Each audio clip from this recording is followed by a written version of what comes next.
So you lost this bet. Make another one, then win that. The High Council was fond of bets and wagers, which were an excellent way to test rivals since it was dishonorable to refuse a bet. Frustrated after centuries of deadlock with his main rival on the council, an aggressive demon fundamentalist named Moloch, and with the council muttering about Ozroth's fitness to continue as a soul bargainer, Astaroth had rolled the dice.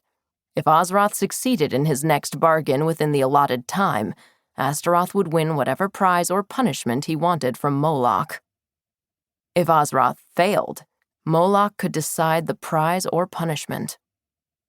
A wager with open-ended terms was a risky move, but Ozroth had never failed to complete a bargain, even if he had felt some guilt about it recently. Astaroth had been sure Ozroth would seize the witch's soul and win the bet. To return to such an innocent time. The door's silver sigil gleamed in the wavering glow of torchlight like a bright, flame-pupiled eye, judging Astaroth with its stare. Bets had been lost in the High Council before. The results were never pretty. But Astaroth had centuries of cunning and experience on his side, and he was determined not to go down without a fight. Besides, any legendary schemer had a backup plan. He'd been investigating Moloch for years, looking for a weak spot to target, and he'd finally discovered the evidence he needed to take out his greatest enemy on the council. Moloch might win this bet, but he would soon lose everything else. Astaroth straightened, cracking his neck before shifting his weight onto both legs.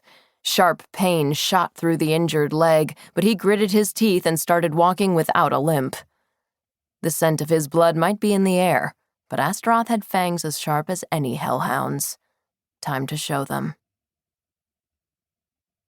The 8 other demons of the High Council sat around a table shaped like the council crest.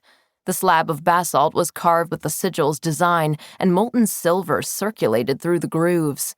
Thanks to a spell commissioned from some long-ago warlock, the silver never cooled, nor did it damage the stone. It flowed endlessly, making the flame shape at the center seem to dance. Torches burned in sconces around the room, highlighting rich tapestries depicting famous demon victories. But the high ceiling was shrouded in shadow.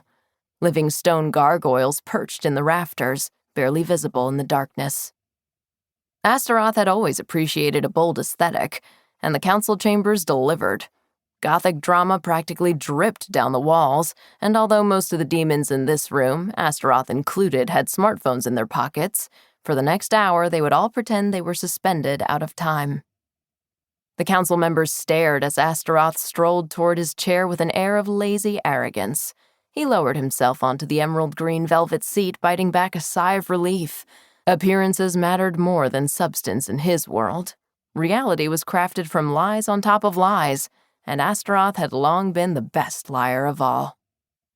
Baphomet, the eldest demon on the High Council, raised one disdainful eyebrow. "About time you joined us." The demon was massive, with a braided red beard and thick ivory horns that curved along the sides of his head before ending in wicked points. Astaroth was fairly sure Baphomet filed his horns to make the tips that sharp, and he shuddered at the thought of doing the same to his own sleek black horns. Baphomet dressed like he was straight out of the Viking Age, which he was, in furs, metal, and leather. The attire smelled unpleasantly musty, but Astaroth couldn't deny the demon had cultivated a distinct brand. Baphomet was the most important person in the room. He was the council's nominal head, having committed to a centrist position, and he served as tiebreaker whenever the 4 conservative and 4 liberal demons failed to come to an agreement. He also played dictator as needed. It was his position both Moloch and Astaroth had their eyes on. "I was held up," Astaroth said. Unlike the other demons, his accent was crisply British, thanks to centuries spent living mostly in London on the mortal plane, rather than here on the demon plane. "To better understand and manipulate mortals," he'd told the council. They didn't need to know his reason for spending time with humans was more complicated than that. "You look wretched," Sandranella, the demoness to Baphomet's right, said. Her dark skin and black horns contrasted sharply with her cloud of white hair, and she was dressed in her typical elegant but don't fuck with me attire, a sapphire brocade gown with a metal breastplate.